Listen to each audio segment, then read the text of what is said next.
இப்போ எபிரேயர் 11 விசுவாச வீரர்களை பற்றி நம்ம பார்த்துட்டு வரோம். நிறைய பாடங்களை குறித்து பார்த்துட்டு வரோம். எத்தனை பேர் விசுவாச வீரர்களை பற்றி பார்க்க என்னுடைய பேரும் அதில் ஒரு பேராக இருக்கணும்னு நினச்சிங்க? அல்லேலூயா. அதில் பரலோகத்தில் நாளைக்கு வாசிக்கப்படும் பொழுது பைபிள் பாருங்கள், இதோட முடிஞ்சிருச்சுன்னு கிடையாது. தேவனோட வார்த்தைக்கு எல்லையே இல்லை.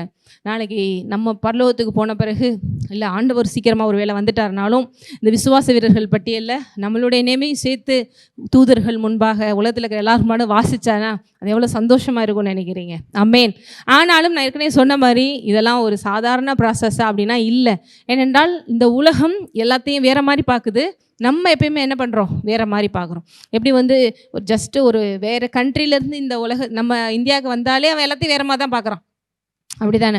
அதனால தான் நிறைய பேர் ஃபாரின்லாம் போயிட்டு இங்கே வரவே மாட்டேங்கிறாங்க. ஐயோ என்னோட ரோடு இப்படி இருக்குது, ஐயோ என்ன இவ்வளோ தூசியாக இருக்குது, என்ன இவ்வளோ பொல்யூஷன், ஆல்சோ மக்கள் என்ன இப்படி இருக்காங்க அப்படின்னு சொல்லிட்டு கொஞ்ச நாள் ஒரு 6 மாதம் 1 வருஷம் இருந்துட்டு வந்தாலே அவ்வளோ டிஃப்ரென்ஸ் பார்க்குறான். அப்போ அதிலே பிறந்து வளர்ந்து வேறு மாதிரி பார்ப்பான். அதே போல் தான் உண்மையான ஒரு கிறிஸ்தவர்கள் இந்த உலகத்தை வேறு மாதிரி தான் பார்ப்பாங்க. இந்த உலகம் கிறிஸ்தவர்களை வேறு மாதிரி தான் பார்க்கும். அப்படி ஒரு டிஃப்ரென்ஷியேட் நீங்கள் ஏற்படுத்துறீங்கன்னா உண்மையிலே நீங்கள் தேவனுக்குள்ளே கரெக்டாக போயிட்டுருக்கீங்கன்னு அர்த்தம். உலகத்துக்கு ஒத்த வேஷம் தரிக்கலைன்னு அர்த்தம். உங்களை பார்த்து ஏன் இப்படி வித்தியாசமாக இருக்கீங்க அப்படின்னு உங்களுக்கு தோணலைன்னா நம்ம உண்மையிலே பைபிள் படி வாழன்னு அர்த்தம். ஆனால் நம்ம வித்தியாசமாக இருக்கிறோன்னா உண்மையிலே இந்த உலகத்துக்கு ஒத்த வேஷம் தரிக்கலை என்று அர்த்தம். அல்லேலூயா.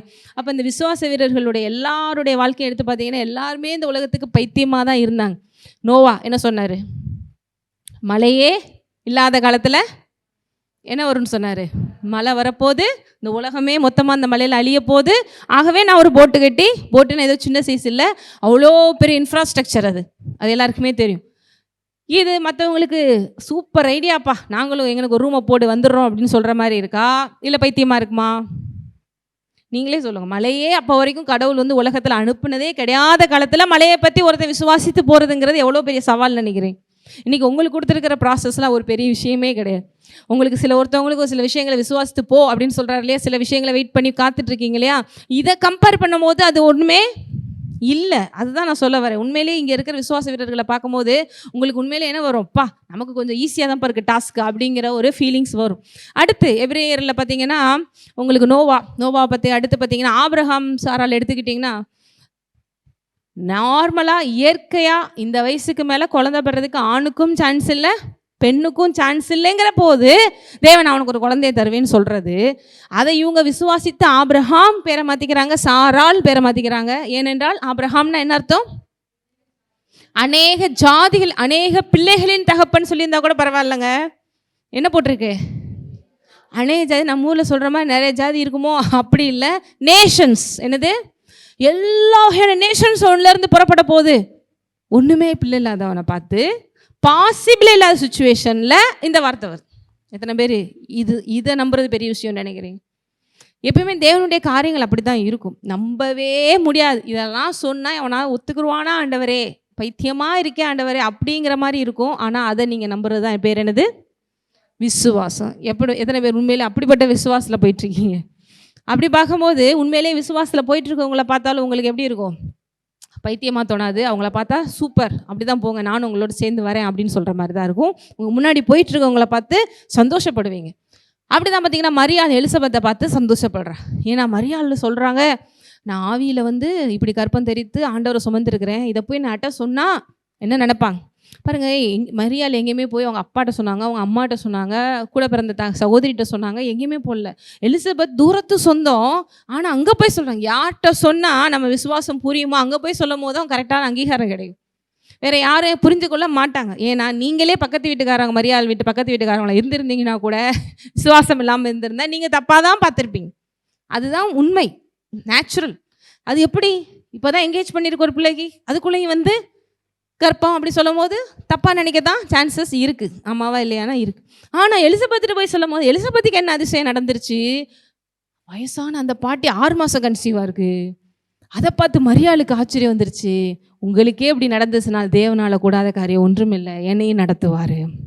இதெல்லாம் பார்த்திங்கன்னா நமக்கு பேசும்போதே இதெல்லாம் எப்படி அப்படின்னு தோணுதுன்னா அதை செஞ்சு முடித்தவங்க உண்மையிலே விசுவாச வீரர்களானால் விசுவாச வீரர்கள். அதனால தான் அவங்கள இந்த லிஸ்ட்டில் கொண்டு வந்திருக்காங்க. உண்மையிலேயே அதுக்கு ஒரு பெரிய என்ன வேணும்? கிருபை வேணும். அதை அவர்கள் கிருபை பெற்றவர்களாக இருக்கிறாங்க. ஸோ இன்றைக்கி உங்கள் லைஃப்பில் ஒருத்தவங்களுக்கும் ஒரு ப்ராசஸ் இருக்குது. ஆண்டவரை நம்பி நம்ம கிறிஸ்தவ ஜீவியமே ஒவ்வொரு ஸ்டெப் பை ஸ்டெப்பு ப்ராசஸ்லேயும் நம்ம ஃபெய்த்தில் முன்னேறி போகிறது தான். ஒரு ப்ராசஸ் முடிஞ்சோன்னா அடுத்த ப்ராசஸ், இது எப்படி நடக்க போதோ அப்படின்னு நினைப்போம். ஆனால் விசுவாசத்தில் முன்னேறி போக முடியும். இது எப்படி அடுத்து குடும்பத்தில், அடுத்து பிள்ளைகள் மத்தியில், அடுத்து பொருளாதாரத்தில், அடுத்து வேலையில் ஏதாவது ஒரு பிரச்சனை மாறி மாறி என்ன தான் பண்ணுது, ஒன்று போனால் ஒன்று வருது. ஏன்னா இந்த உலகத்தில் உபத்திரவங்கள், ஆனால் நம்ம விசுவாசத்தில் எல்லாத்தையும் ஜெயிக்க முடியும். தாவீதினுடைய விசுவாசம் எப்படிப்பட்டது? நீங்கள் லிட்ரலாக கோலியாத்தில் நீங்கள் பார்த்துருக்க மாட்டீங்க. ஆனால் பார்த்துருந்தா உண்மையிலேயே தாவீது பெரிய ஆள்னு அப்போ உங்களுக்கு ஃபீலிங் வரும். ஏன்னா பயங்கரமாக சாதாரணமாக அவங்க முன்னாடி வந்து ஒரு 6 அடியில் ஒரு போலீஸ் ஆஃபீஸர் மாதிரி ஒருத்தவங்க நல்லா ட்ரெஸ் பண்ணிட்டு மிலிட்ரி மேன் மாதிரி வந்து நின்னாலே நமக்கு கொஞ்சம் பயமாக இருக்குன்னா, ராட்சசன் போல் ஒருத்தன் ஃபுல் எக்யூப்பான அந்த ஆர்மி ட்ரெஸ்ஸில் வந்து பயங்கரமாக கர்ச்சித்து கொண்டு நிற்கும் போது விசுவாசங்கிறது நீங்கள் வேற இல்லைங்க ஆண்டவரே கொஞ்சம் ஜோம் பண்ணிட்டு வரேன், கொஞ்சம் பயமாக தான் இருக்குது அப்படிங்கிறது வேற. அவனுக்கு ஆன் தி ஸ்பாட்டில் என்ன வருது, ஃபெய்த் ஆக்டிவேட் ஆகுது. இது வந்து புதுசாக அப்போ தான் இருங்க போய் 4 பாட்டை போட்டு கேட்டுட்டு கொஞ்சம் எனர்ஜி பண்ணிட்டு வரேன், கொஞ்சம் பயமாக தான் இருக்குது, கொஞ்சம் போய் பாஸ்டர்கிட்ட போய் ஜோம் பண்ணிட்டு வரேன், இல்லை 4 வார்த்தையை கன்ஃபஸ் பண்ணிட்டு வரேன், கொஞ்சம் பயமாக ஆண்டவரை காப்பாற்றுங்க. இந்த மாதிரி எந்த நர்வஸும் ஆகலை அந்த இடத்துல தாவீது. நீங்கள் பார்த்தா தெரிஞ்சிருக்கும். என்ன பண்ணுறாரு, கேஷுவலாக எதுக்காக போகிறாரு, ஸ்நாக்ஸ் கொடுக்க போகிறாரு. போன இடத்துல அந்த கூட்டத்துக்குள்ளே ஒரு சத்தம் கேட்குது, ஆண்டவரை ஒருத்தன் மறுதளிச்சிட்டு இருக்கான், ஆண்டவரை ஒருத்தன் பரியாசம் பண்ணிட்டு இருக்கான், இஸ்ரவேல் கூட்டத்தை அசிங்கமாக பேசிக்கிட்டு இருக்கான். கேட்ட உடனே அவனுக்கு என்ன வருது, அந்த ஃபெய்த்தில் ஆக்டிவேட் பண்ணி இவெல்லாம் ஏமாத்துறோம். அப்போ என்ன நினைக்கிறீங்கன்னா, இது வந்து ஏதோ வந்து வாரம் ஒரு நாள் சர்ச்சுக்கு போகிறதுனால வர்ற விஷயம் இல்லை, இல்லை ஒரு நாளைக்கு ஒரு மணி நேரம் ப்ரேயர் பண்ணுறதுனால வர்ற விஷயம் இல்லை, தேவனோட 24/7 வாழ்கிறதுனால வர்ற விஷயம். எத்தனை பேருக்கு புரியுது? தேவனோட 24/7 ஒருத்தன் இப்படி வாழும் போது தான் ஆன் தி ஸ்பாட்டில் எதை பற்றியும் கவலைப்படாமல், எதிர்த்து வர ஆளை பற்றி கவலைப்படாமல், அவன் எவ்வளோ பொட்டென்ஷியல்னு கவலைப்படாமல், சுற்றி இருக்கிறவங்க எல்லாம் பயந்துட்டு இருக்காங்க, நம்மளால் முடியும் கூட நினச்சி பார்க்காம, எதை பற்றி யோசிக்காமல் ஒன்றை நான் ஜெயிக்க முடியும்னு யோசிக்கிறான் பாருங்க. அது என்னன்னா 24/7 இயேசுவோடு இருக்கிற வாழ்வு. நானும் அவரும் ஒன்று. இப்போ உங்களை வந்து திடீர்னு உங்கள் கண்ணில் இருக்கிறவங்க இப்படி இப்படி கையை இப்படி கொண்டு வராங்க, ஆட்டோமேட்டிக் கண்ணை குத்திடுவாங்களோ, சைமல்டேனியஸாக என்ன பண்ணுது உங்கள் கண்ணு, உங்கள் கை என்ன பண்ணுது, தடுக்க போகுது. இது யாரும் சொல்லித்தரது இல்லை. ஆண்டவரே எனக்கு உணர்வை கொடுங்க, உணர்வு வேணும் அப்படிலாம் சொல்லி ஆட்டோமேட்டிக்காக வருதா இல்லையா? அந்த போல் வருதா அவனுக்கு அந்த இடத்துல ஆக்டிவேஷன். சில பேருக்கு புரியுது. இப்போ திடீர்னு உங்களுக்கு நான் பேசிகிட்டு இருக்கும்போது திடீர்னு ஒரு கொசுவோ ஏதோ கடிக்கிறனாலும் நாமே சொல்லிட்டு டப்புன்னு அடிப்பீங்க உங்களை அறியாமலே. இது யாரும் பாரு கொசு கடிச்சிட்டு இருக்கு, இது கூட தெரியாமல் இருக்கே அப்படி சொல்லித்தர தேவையில்லை. அடி, கையை தூக்கு அப்படி சொல்லித்தர தேவையில்லை. சைமல்டேனியஸாக வருது. அதே போல் அவனுக்கு ஃபெய்த் அந்த அளவுக்கு ஆக்டிவேட் ஆகுது. யாருக்கு இது எப்படி எதை குறிக்குதுன்னா, அவரும் நான் அப்படி ஒன்றா வாழும் போது அந்த லெவல் ஃபெய்த் வெளிப்படும். ஒரு டைப் அந்த மாதிரி ஃபெய்த்லேயே நீங்கள் வந்துடுவீங்க. இது வந்து ஏதோ வார்த்தையை கேட்குறதுனால இல்லை, கேட்க அதை நீங்கள் ஃபாலோ பண்ண அதற்குள்ளே அப்படியே உள்ளே போக அப்படியே குலோப் ஜாமுன் வந்து அந்த ரசத்தில் அப்படியே ஊறி, அப்புறம் அதுவும் இதுவும் சேர்ந்து ஒன்றாகி எப்படி ஒன்றாகுமோ நீங்களும் அவரும் சேர்ந்து நானும் அவரும் ஒன்றுங்கிற நிலைக்கு வரும்போது அந்த மாதிரி விஷயங்கள்லாம் மேனிஃபெஸ்ட் ஆகும். ஆனால் எல்லாருக்கும் இது வருமா அப்படின்னா இல்லை. பேதுரு இருக்கார் பாருங்க, 3 வருஷம் ஆண்டவரோடே இருந்தவர். ஊழியம் பண்ணும் போது இருந்தாரா? இருக்கிறதுலே ரொம்ப ஆக்டிவான சீஷர்களில் ஒருத்தர் பேதுரு, மற்ற சீஷர்களெல்லாம் விட. ஏன்னா அவருக்கு ஒரு முந்திரி கோட்டைன்னு ஒரு பேரெல்லாம் வச்சுருந்தாங்க. எப்போ பார்த்தாலும் எதுனாலும் முதல்ல வந்து பேசுவார். ஆனாலும் ஒரு நல்ல ஒரு மனுஷன், ஆண்டவர் மேலே ஒரு பிரியமான மனுஷன். அதனால தான் முக்கியமான 3 இடங்களில் ஜீசஸும் 3 பேரோட அவரை இன்வால்வ் பண்ணுறாரு. ஒன்று எவிரின் மகள் உயிர்த்தலை வைக்கும் பொழுது கூட்டிகிட்டு போகிறாரு, அப்புறம் மறுரூபமாகும்போது கூட்டிகிட்டு போகிறாரு, அப்புறம் லாஸ்ட்டு ஜெபிக்கும் போது கூட நீங்கள் அங்கிட்டு போனால் நீங்கள் 3 பேரை பக்கத்தில் வந்து ஜெபிங்கடா அப்படின்னு சொல்கிறாரு. ஏன்னா வெரி க்ளோஸ் டு ஹார்ட். யாருக்குன்னா காடுக்கு. யார் யோவான், இவர் இன்னொரு ஆளும். அப்படிப்பட்ட பேதுருவே நல்லா பாருங்க, பேதுருவே ஆண்டவரை கைது பண்ண பிறகு இவரோட இருந்தவர் தானு ஒருத்தவங்க சொல்கிறாங்க. ஃபஸ்ட் என்ன பண்ணுறான், கிடையாது, சைமல்டேனியஸாக வருதுங்க. நீங்கள் நினைக்கலாம் நான் வந்து பைபிள் படிச்சுட்ருக்கேன், நான் ப்ரேயர் பண்ணுறேன், நான் சர்ச்சுக்கு போயிட்டுருக்கேன். ஆனால் அந்த ஃப்ராக்ஷன் ஆஃப் செகண்டில் உங்களுக்கு வர்ற அந்த விசுவாசம் எப்படிங்கிறத உங்களுடைய ஸ்பிரிச்சுவல் ஸ்டேட்டஸ் உங்களுக்கே காமிச்சு கொடுத்துரும். வேறு யாருக்கு காமிக்க வேண்டாம், உங்களுக்கு நீங்களே சொல்லிக்கிடுவீங்க நான் இவ்வளோதான் போல. அதுக்காக ஆண்டவர் உங்களை ப்ளேம் பண்ணல. பேதுரு மாதிரி மறுபடியும் கொண்டு வந்து மறுபடியும் அப்போஸ்தலனாக்குற தேவன் நம் தேவன். ஆனால் அதுக்கு ஒரு பெரிய கிருபை அவரே கொடுக்குறாருன்னு சொல்ல வரேன். செகண்ட் டைம் சொல்கிறாங்க, இல்லை இவர் அவரோடு இருந்தவர் தான். 3 தடவை என்ன பண்ணுறாரு, சேவல் 2 முறை கூப்பிட்றதுக்கு முன்பாக 3 தடவை மறுதளிக்கிறாரு. அதுலேயும் 2வது தடவை 3வது தடவைலாம் என்ன சொல்லிடுறாருன்னா, சபிக்கவும் திட்டவும்னா டேஷ் டேஷ் டேஷ் டேஷ் எல்லா வார்த்தையிலையும் சொல்லி இல்லைப்பா என்னை விடுங்க அப்படின்ட்டு போகிறாருன்னா, உள்ளுக்குள்ளே 3.5 வருஷம் ட்ராவல் பண்ணது என்னங்க ஆச்சு? எத்தனை பேர் நினச்சி பார்க்குறீங்க? நிறைய பேர் இங்கே வந்து பயங்கரமாக ஒர்ஷிப் பண்ணுற மாதிரி இருக்கும், பயங்கரமாக வந்து ஸ்பிரிச்சுவலாக இருக்கிற மாதிரி இருக்கும். பட் அந்த சுச்சுவேஷன் ஒன்று வரும்போது வேறு யாருக்கும் தெரிய வேண்டாம், உங்களுக்கு தெரியும் நீங்கள் யாருன்னு சொல்லி. ஆகவே நம்மை குறித்து ரொம்ப ரொம்ப அப்படியே பக்தியில் பழம் அப்படின்னு நினைக்காம இன்னும் நம்ம உள்ளே போக இது எப்படிங்க வரும் அப்படின்னா, அவருக்குள்ளே அப்படியே ட்ராவல் பண்ணி கேட்குறது மட்டும் இல்லை, கேட்டதை மட்டும் இல்லை, செய்து கொண்டே இருக்க கர்த்தர் நல்லவர் எனக்கு தெரியும், அவன் சொன்னதுனால இவன் சொன்னதுனால இல்லை, பர்சனலாக நான் ருசி ஏதோ ஒரு திசையில் 2 திசையில் ஈச் அண்ட் எவ்ரி செகண்டும் அவரை நான் ருசி பார்த்துட்ருக்கேன். இந்த உலகமே வந்து இன்னொரு அணியில் போய் நின்று இல்லைன்னு சொன்னால் கூட நான் சிங்கிளாக கூட நிற்பேன், அவர் எனக்கு போதும், அவர் தான் உண்மையான தெய்வம்னு. அந்த லெவல் தான் உண்மையான ஃபெய்த். எத்தனை பேருக்கு புரியும்? நிறைய பேருக்கு கொஞ்சம் ஏதாவது கான்ட்ரவர்சியாக 4 பேர் ஏதாவது ஒன்று சொல்லிட்டா, கொஞ்சம் ஏதாவது சுச்சுவேஷன் மாறிட்டா, கொஞ்சம் வீட்டில் இருக்கிறவங்களாம் அப்படியே அகென்ஸ்டாக போன மாதிரி போயிட்டா, இல்லை கொஞ்சம் நம்மளை வந்து பண விஷயமோ பேர் விஷயமோ புகழ் விஷயமோ ஏதாவது பிரிக்கிற மாதிரி போயிட்டா, ஆண்டவர் அவர் கொஞ்சம் செகண்ட் ஓகேலாம். அடுத்த விபிஎஸ்ல நாங்கள் ஒரு ஸ்கிட்டு போட்டு காமிப்போம் பாருங்கள். எடுத்தோடனையும் காரில் பக்கத்துலேயே உட்கார வச்சு, நீங்கள் தான் இந்த காரையே கொடுத்தீங்க, பக்கத்துலேயே உட்காருங்க, நீங்கள் தான் சீஃப் கெஸ்ட் அப்படின்னு உட்கார வச்சுருப்பான். அதுக்கடுத்து ஒன்றொன்னா வர பிசாசு உங்களை வந்து இந்த மாதிரி உலக பிரகாரமான விஷயங்களை கொடுத்து சரி பரவாயில்ல சொல்லி கடைசியில் டிக்கியில் உட்கார வச்சு கடைசியில் இறக்கியே விட்டுட்டு போயிடுவாங்க. இப்படியும் நம்மளை அறியாமல் நிறைய பேர் செஞ்சிட்ருக்காங்க. அதனாலே நம்மளுடைய ஸ்பிரிச்சுவல் ஸ்டேட்டஸ் என்னங்கிறத நீங்கள் இப்படியான விஷயங்கள் மூலமாக அலசி ஆராய்ந்து உங்களை கர்த்தருக்குள் திடப்படுத்தி கொள்றதுக்கு தான் சர்ச்சுக்கு வர வேண்டியது இருக்குது, வார்த்தைகளை கேட்க வேண்டியிருக்கு. ஆனாலும் நம்ம சொல்ல ஊழியத்தில் வந்து நிறைய உங்களுக்கு அதனால தான் அவரோட ட்ராவல் பண்ணுறதுக்கு உங்களுக்கு ஃபெசிலிட்டிஸ் பண்ணி கொடுக்குறோம். சண்டே மட்டும்தாங்க சர்ச் இருக்கும், மற்ற நேரம்லாம் கிடையாது. இங்கே வந்து இன்ஃப்ராஸ்ட்ரக்சரில் வந்து உட்கார்ந்துருக்கிறதுக்கு வேணால் அந்த 1 hour உங்களுக்கு சண்டே ஈவினிங் இருக்குது, யூத் மீட்டிங் இருக்குது. But full and full spiritual life இருக்கிறதுக்கு மார்னிங் ஈவினிங் நைட்டு கூகுள் மீட்டில் உங்களுக்கு ஆண்டவர் வார்த்தையை சொல்லிக்கொண்டே இருக்கிறோம்.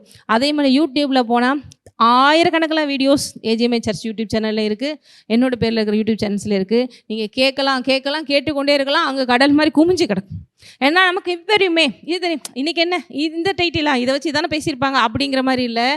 நம்ம இந்த உலகத்தில் இருக்கிற வரைக்கும் நம்மளுடைய விசுவாசத்தை எடுத்து போடுறதுக்கு, ட்ரெயின் பண்ண வைக்கிறதுக்கு எவன் முயற்சி பண்ணிகிட்டே இருக்கான்.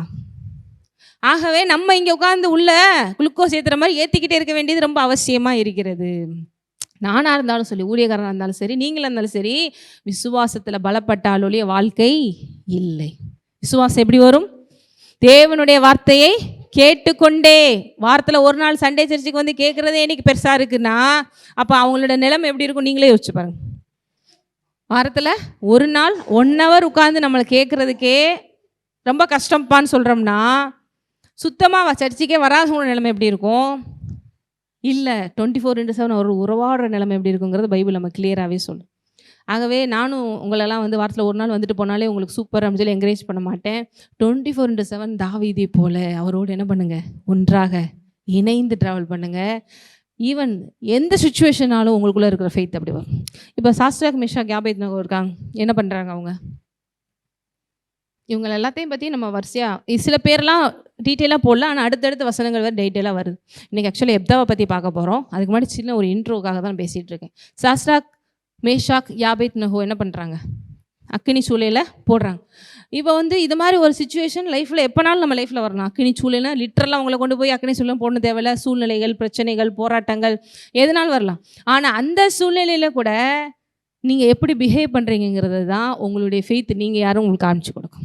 சிலர்லாம் நான் ஏசப்பாக்கு என்னோடய இருதயம் தெரியுங்க, அந்த சிலையெல்லாம் ஒன்றும் இல்லைங்க, அது பொம்மை, நான் சும்மா அப்படி லைட்டாக பண்ணுவேன், ஆனால் உண்மையிலே பண்ண மாட்டேன், ஏன்னா இருதயத்தில் என்ன இருக்கு? ஜீசஸ் இருக்கு. அப்படி பண்ணுவேன், ஆனால் ஆண்டவருக்கு தெரியும் என் இருதயம், நான் வந்து அவரை நினச்சிக்கிட்டே கும்பிடுவேங்க, ஆனால் அதை நோக்கி கும்பிட்றேன்னு மட்டும் நினச்சிடாதீங்க. இப்படியெல்லாம் சப்பக்கட்டு கட்டுறவங்க நிறைய பேர் இருக்காங்க.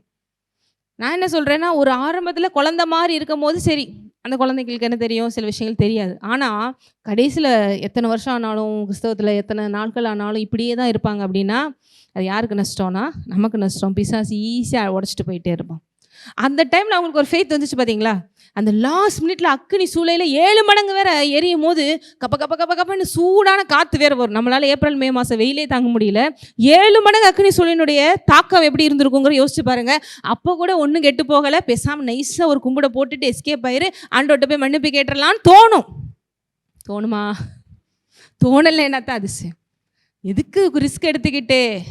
ஆண்டவர் அதெல்லாம் மன்னிச்சிருவாரு. இப்போ வேற நம்ம என்ன சொல்கிறோம்? கிருபை கிருபை அப்படின்னு சொல்லி பாட்டு பாடி முடிச்சுட்டு போயிடுவோம்.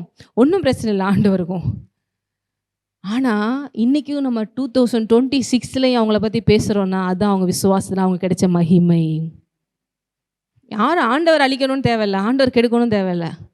அவரை விட்டு போகும்போது அவனுக்கு தான் நஷ்டம் அப்படிங்கிற சொல்ல வர. அதே போல் தானியேல் சிங்க கெபியில் தூக்கி போடுறதும் யாரும் வந்து சொல்லிக் கொடுக்கல. டேய் வேண்டாம், தேவையில்லாத வேலை.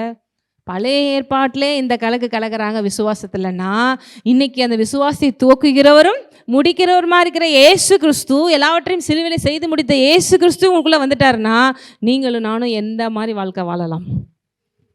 எதுக்குன்னா நான் அடுத்தடுத்து ஸ்டோரி சொல்லிக்கிட்டே போயிடுவேன். இன்றைக்கி எப்தாவோட நிறைய கேரக்டர்ஸ் நம்ம முடிக்க போகிறோம். அடுத்து லாஸ்ட்டில் வந்து யாக்கோபை பற்றி நடுவில் சொல்லாமல் வச்சுருந்தேன். யாக்கோபினுடைய 2 பசங்க யார்?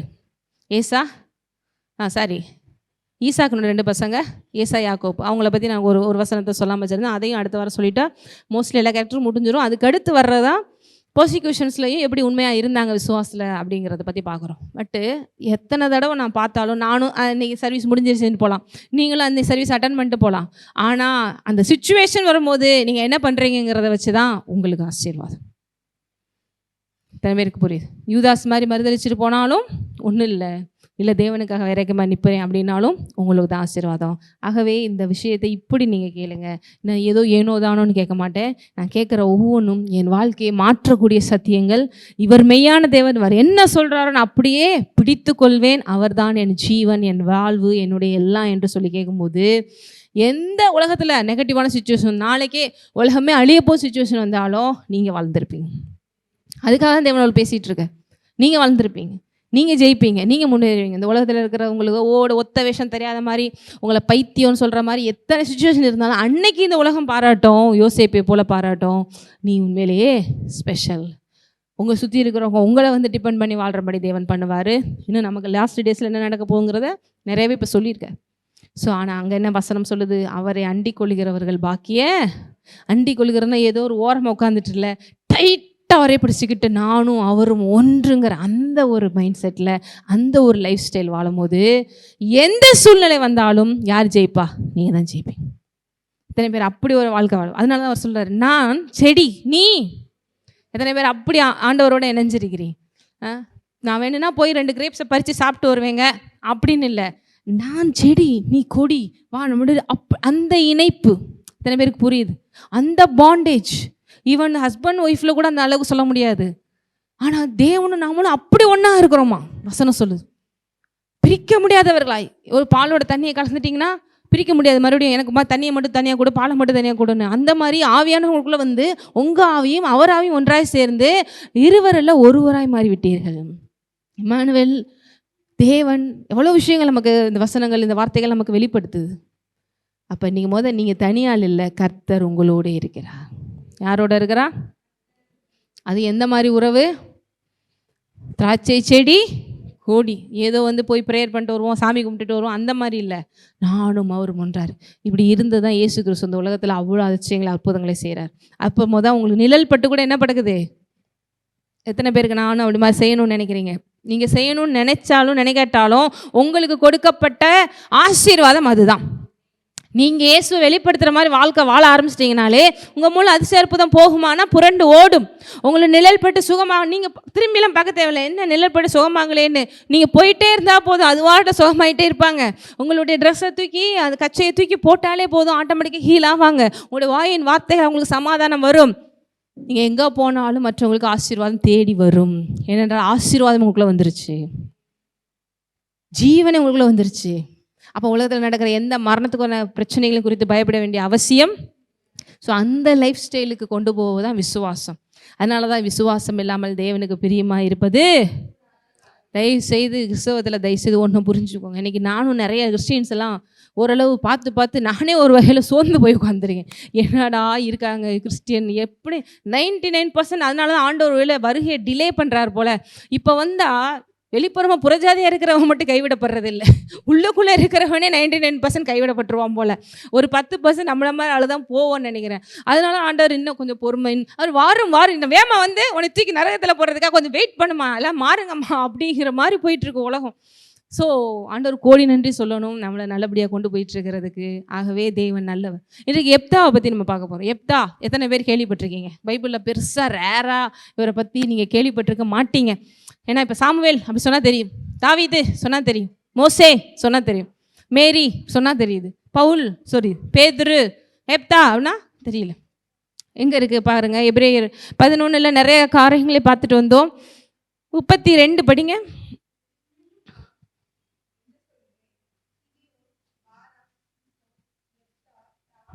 சாமுவேல் என்பவர்களையும் தீர்க்க தரிசிகளையும் குறித்து நான் விவரம் சொல்ல வேண்டுமானால் காலம் போதாது. இன்னும் நான் என்ன சொல்வேன் எழுதுறாரு, எபிரேயருக்கு எழுதின ஆசிரியர் சொல்றாரு. யாரெல்லாம் சொல்றாரு? கிதியோன். எத்தனை பேருக்கு ஞாபகம் இருக்கு? கிதியோனுடைய விசுவாசம். என்ன பண்றாரு கிதியோன்? 300 ஆட்கள் எடுத்துட்டு போய் சட்டி, டார்ச் லைட்டு, பிபி, அதுலேயே போரே முடிஞ்சு. என்ன முடிஞ்சிருது? வாரே முடிஞ்சிருது. எத்தனை பேருக்கு இதெல்லாம் புரியுது? தயவுசெய்து நான் சொல்கிறது நீங்கள் இதெல்லாம் நடக்குமா இப்பெல்லாம் வீட்டில் போய் யோசித்து பார்த்தீங்கன்னா உங்களுக்கு அந்த வார் மாதிரி சுச்சுவேஷன் வீட்டில் நடந்தால் கூட நீங்கள் ஜெயிப்பீங்க. ஆனால் தேவன் சொல்கிற ஸ்ட்ராட்டஜி எப்படி இருக்கும்? இந்த மாதிரி தான் இருக்கும். ஆண்டவரே இது போதுமா, இவ்வளோ பெரிய வாராக இருக்கே, கொஞ்சம் பார்த்து சொல்லுங்கள், போதும் அப்படின்பாரு. அடுத்து என்ன போட்டிருக்கு? கிதியோனுக்கு அடுத்து யார்? பாராக் என்ன செஞ்சார் தெரியும்? யாரோட கனெக்ஷன் ஆகி போகிற ஜெயிக்கிறாரு? தெபோராவை விட்டுற சாதாரணமாக நினச்சிடாதீங்க. இங்கே நிறைய பெண்கள் இருக்கீங்க. பெண்கள் வந்து தெபோராவை போல இருக்க வேண்டும். உங்கள் வீட்டுக்கு நீங்கள் தீர்க்கதரிசி, உங்கள் நாட்டுக்கு நீங்கள் தீர்க்கதரிசி. பெண்களை தேவன் எடுத்து இவ்வளவா பயன்படுத்த முடியுங்கிறதுக்கு வேதத்தில் நிறைய கேரக்டர்ஸை பார்க்கலாம். அதில் தெபோராவை நீங்கள் பார்க்கலாம். ஈவன் ஒரு ஜென்னே பயப்படுறாங்க அந்த இடத்துக்கு போகிறதுக்கு. சரி வா நான் கூட்டிகிட்டு போகிறேன்னு சொல்லி கூட்டிகிட்டு போய் ஜெயம் எடுக்கிற அளவுக்கு இருக்காங்க. இங்கே நம்ம பாத்ரூம் போனால் கூட பயந்துக்கிட்டு ஆண்களை கூட்டிகிட்டு போகிற அளவுக்கு இங்கே பெண்கள் இப்போ இருக்கிற சுச்சுவேஷன் கொஞ்சம் பயமாக தான் இருக்குது. நீங்கள் வரீங்களா கொஞ்சம்? ஸோ நீ என்னை தான் தைரியமாக போறியோ அப்படின்னு அப்படி உங்களை ட்ரெயின்மெண்ட்டாக ஒரு வேலை சொல்லலாம். ஒரு கருப்பாக ஏதோ ஒரு உருவம் போகிற மாதிரி இருக்குது, சரி வா விளக்க மாதிரி எடுத்துக்கோ அப்படி இப்படி எல்லாம் உலகம் போயிட்டு. ஆனால் இங்கே எப்படி போட்டிருக்கு வேதத்தில்? பெண்கள் தேவ ஆவியானவர் அந்த மேலே வந்தால் என்ன எப்படி ஆகுறாங்க? ஒரு நாட்டையே எதிரிட்டேருந்து காப்பாற்றுறவங்கள முக்கியமான ஆகிறாங்க. யார்? அல்லேலூயா. எத்தனை பேர் பெண்கள் அப்படி இருக்க போகிறீங்க? இங்கே வந்தால் தயவுசெய்து நம்ம சர்ச்சுக்கு நம்ம ஊழியத்தில் இணைஞ்ச பிறகு நீங்கள் அப்படி மாறணும். இன்னும் இந்த பழைய மாதிரி அப்படியே அதுக்காக வந்து ஆண்களை மாதிரி பேண்ட் ஷர்ட் போட்டு நீ இந்த சிகரெட் கூடிய அப்படிலாம் நான் சொல்லலை. எந்த இடத்துல நம்ம என்ன காமிக்கணுமோ அதை காமிக்க வேண்டியது அவசியமாக. அடுத்து சிம்சோனுடைய விசுவாசம். ஈவன் தன்னுடைய பலவீனத்தில் எல்லாத்தையும் மிஸ் பண்ணாலும் லாஸ்டில் தேவனை உணர்ந்து எல்லா எதிரிகளையும் மொத்தமாக முடிக்கிறார். நம்மளோட லைஃப்பில் மிஸ் பண்ணுறதுக்கு நிறைய சான்ஸ் இருக்குது. ஆனால் அந்த கிருபையை அவர் உணர்ந்து விசுவாசத்தில் லாஸ்டில் எதிரிகளை அழித்துட்டு முற்றிலுமாக தேவன் ஆகஜத்துக்கு மகிமையை கொண்டு போய் சேர்க்கிறார். அடுத்து எப்தா. தாவீது சாமுவேலை பற்றி நிறையவே பார்த்துட்டோம், தாவீதை பற்றி நிறைய பார்த்துட்டோம். இப்போ எப்தாவை பற்றி எத்தனை பேருக்கு ஓரளவாக ஐடியா இருக்குது? சரி, நியாயாதிபதிகள் 11ஆம் அதிகாரம், அதில் தான் இவரை பற்றி ஒரு அழகான அவர் விசுவாசத்தை குறித்து வருது. இவர் பேர் வந்து கிலேத்தியன் ஆகிய எப்தா. கிலேத்தியன் அப்படிங்கிறவங்க இவங்களுமே வந்து என்ன சொல்கிறது, மனாசே இவங்களுடைய பிரிவினர்கள்லேருந்து வந்தவங்கன்னு சொல்லி வசனம் சொல்லுது. அதாவது யோர்தானுக்கு கிழக்கு பக்கம் இருக்கிறவங்க இவங்க. காம், மனாசே, ரூபன் இவங்களுடைய பிரிவுகளில் இவங்க வர்றாங்கன்னு சொல்லி தனித்தனியாக பிரிஞ்சிருக்கிறாங்க. எல்லாருமே பார்த்திங்கன்னா ஒரு வகையில் சொந்தக்காரங்க தான். ஆபிரகாம் போட்ட வித்து ஒரு பக்கம் ஈசாக்கை கொண்டு வந்துச்சு, ஒரு பக்கம் இஸ்மாவேலை கொண்டு வந்துச்சு. அதுக்கடுத்து அப்படி வரிசை இவங்க பக்கம் கொஞ்சம் பெருகுது, அவங்க பக்கம் பெருகுது. ஒன்றுக்கு ஒன்று பார்த்திங்கன்னா பங்காளிகளாகவும் சொந்தக்காரங்களாக தான் இருக்காங்க. ஆனால் இஸ்மாவேல் சைட்லேருந்து ஒரு போயிடுது, ஈசாக் சைட்லேருந்து. ஈசாக் சைட்லேருந்து நிறையா போனாலும் ஏசா தனியாக பிரிஞ்சிருது, யாக்கோப்பு தனியாக பிரிஞ்சு, இப்படி பிரிஞ்சு ஒன்றுக்கு ஒன்று பிடிக்காமல் போய் எத்தனை பேர் சொல்கிறீங்க சொந்தக்காரங்களுக்குள்ளே தான் ரொம்ப சண்டை வருது அப்படின்னு. அந்த மாதிரி தான் அங்கே எல்லா இடத்துலையும் சண்டை. ஸோ இவங்களையும் குறிப்பிட்ட இந்த மாதிரி ஜனங்கள் வந்து இந்த கிளையாத் அப்படிங்கிற இடத்துல இருக்காங்க. இவங்க குறிப்பாக என்ன மாதிரி பீப்புள்ஸ் அப்படின்னா மெடிசன்ஸ், இந்த மெடிசன்ஸுக்கெலாம் இவங்க வந்து ரொம்ப பேர் பெற்ற இந்த குரூப்ஸாக இருக்காங்க. யோர்தானுக்கு கிழக்கு பக்கம் இருக்கிற மலை பக்கத்தில் இவங்க வந்து ஒரு ட்ரைப்ஸாக எல்லாருமே வந்து இருக்கிறாங்க. அங்கேருந்து வந்தவர் தான் யார்? இந்த யெப்தா. இவர் யாருன்னு போட்டிருக்கு? பலத்த பராக்கிரமசாலினா இவரும் அதே மாதிரி பொட்டன்ஷியலான ஒரு பயங்கரமான ஆர்மியான ஒரு மேனாக தான் இருக்கிறாரு. ஆனால் அவரை பற்றியான பேக்ரவுண்டு எல்லாரும் சொல்லி கொடுக்குற மாதிரி சொல்கிற மாதிரி இல்லை. அவர் யாராக இருக்கிறாருன்னா, அவருடைய அம்மா ஒரு ப்ராஸ்டியூட். அவங்க அம்மா யார்? ஒரு விபச்சாரியாக இருக்கிறார். பைபிளில் தேவன் யாரை வெறுக்கிறார் அப்படின்னா, யாரையுமே வெறுக்கலை, பாவத்தை வெறுக்கிறாரு, பாவிகளையும் நேசிக்கிறார். யாரையுமே தேவன் வெறுக்கலை, ஏன்னா அவர் அன்பாக இருக்கிறார். ஆனால் எதை வெறுக்கிறாரு? பாவத்தை. யாரை நேசிக்கிறாரு? பாவத்தை நேசிக்கலை, பாவத்தை. ஆனால் யாரை நேசிக்கிறாரு? ஆனால் பாருங்கள், இந்த இடத்துல கூட ஏதோ ஒரு என்ன சுச்சுவேஷன், ஏன்னா இல்லீகலாக சில விஷயங்கள் நடக்கிறதுக்கு நம்ம எத்தனையோ ப்ராபபிலிட்டிஸ் சொல்லலாம், 1008 ப்ராபபிலிட்டி சொல்லலாம். ஆனால் ஏதோ ஒரு இதில் இல்லீகலாக என்ன நடந்துருச்சு? இவனுடைய அம்மா ஒரு விபச்சாரியாக இருக்கிறாங்க. ஆனால் அவனோட அப்பாவுக்கு இவன் பிறந்துட்டான், கிளையாத் அவனை பெற்றான். அவன் பேர் தான் யார்? கிளையாத். அவங்க அப்பா பேர் பெற்று தான் இந்த யெப்தா வரான். அவனுடைய பேக்ரவுண்டு சொல்லிக்கிற மாதிரி பெருசாக இந்த சொசைட்டியில் மரியாதைக்குரியதாக இல்லை. அப்படி தானே இருக்கும். இப்படி இருந்துச்சுன்னா பெருசாக இல்லை. ஆனால் பாருங்கள், மனுஷன் முகத்தை பார்க்கிறான், கர்த்தரோ. நம்ம எப்பவுமே வெளியில் ஒரு கணக்கு போடுவோம், என்னடா இதெல்லாம் சரியில்லையே அப்படின்னு 1008 விஷயங்கள் போடுவோம். ஒரு ட்ரெஸ்ஸை வச்சு ஒருத்தவங்களை ஜட்ஜ் பண்ணுவோம், நிறைய விஷயங்கள் நமக்கு இருக்குது. ஆனால் கர்த்தர் என்ன பண்ணுறாரு? இருதயத்தை பார்க்குறாரு. ஓகே, நம்ம பார்க்குற மாதிரி இல்லை, மனம் திரும்பினா மன்னிக்கிறவராக இருக்கிறாரு, உயர்த்துறவராக இருக்கிறாரு. இப்போ இவனுடைய பேக்ரவுண்டு என்னதான் இருந்தாலும் ஒரு அம்மா இப்படி அப்படின்னு சொல்லும் போது ஒரு நெகட்டிவான ஒரு ஃபேமிலி பேக்ரவுண்ட் தான் அவருக்கு. அதனால் என்ன பண்ணுறாங்கன்னா, அதுக்கடுத்து இவங்க அப்பாவுக்கு வந்து நார்மலாக இன்னொரு பெண்ணோட கல்யாணமாகி ஒரு நார்மல் லைஃப் லீகலாக வந்து நிறைய பிள்ளைகள்லாம் பிறக்குது. ஆனால் அந்த பிள்ளைகள் யாரை வெறுக்குது? இந்த யெப்தாவை வெறுக்குது.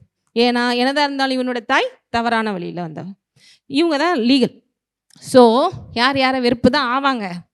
இவங்களுடைய பிரதர்ஸ் யாரை வெறுக்கிறா?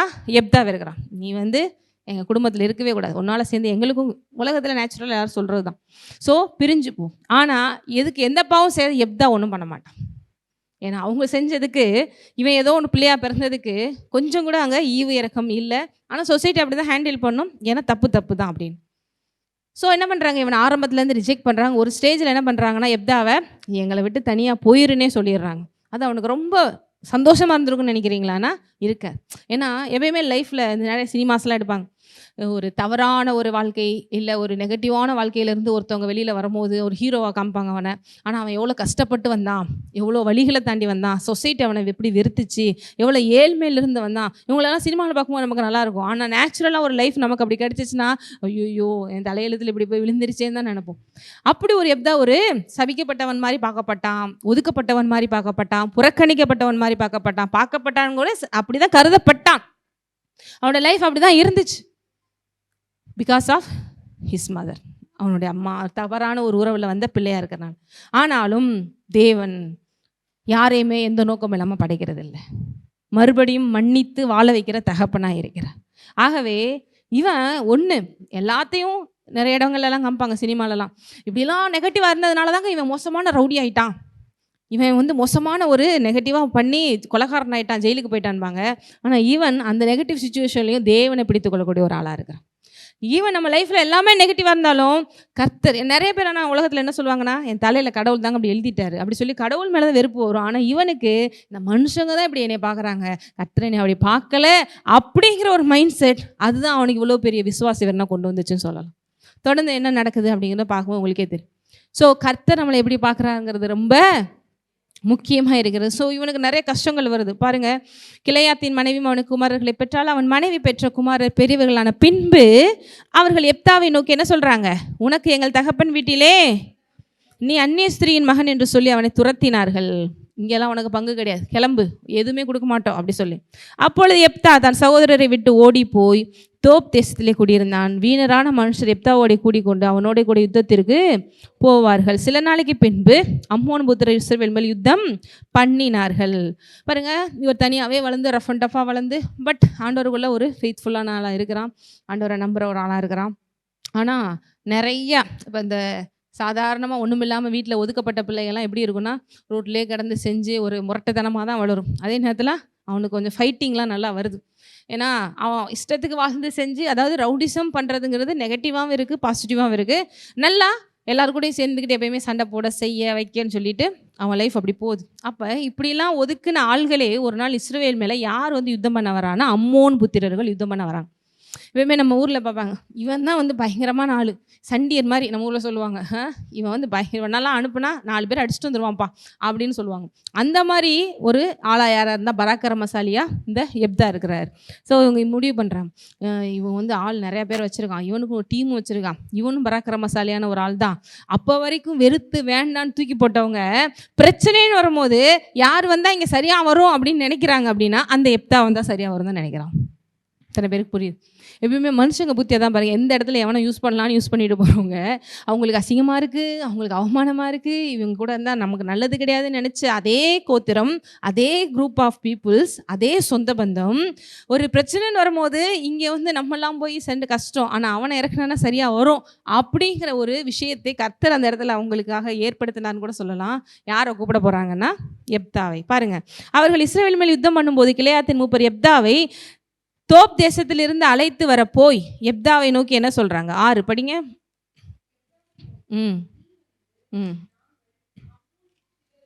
ம் ம் இருக்க வேண்டும் என்றார்கள். எப்தாட்ட என்ன கொஸ்டின் கேட்குறாங்க? நீங்கள் வந்து நாங்கள் அம்மோன் புத்திரர் யுத்தம் பண்ண போகிறோம், ஆனால் சேனாதிபதினா என்ன, முக்கியமான ஒரு லீடர்ஷிப்லேருந்து நீங்கள் நடத்தணும் அப்படின்னு யாரை கூப்பிடுற அளவுக்கு வச்சுட்டாரு தேவன்?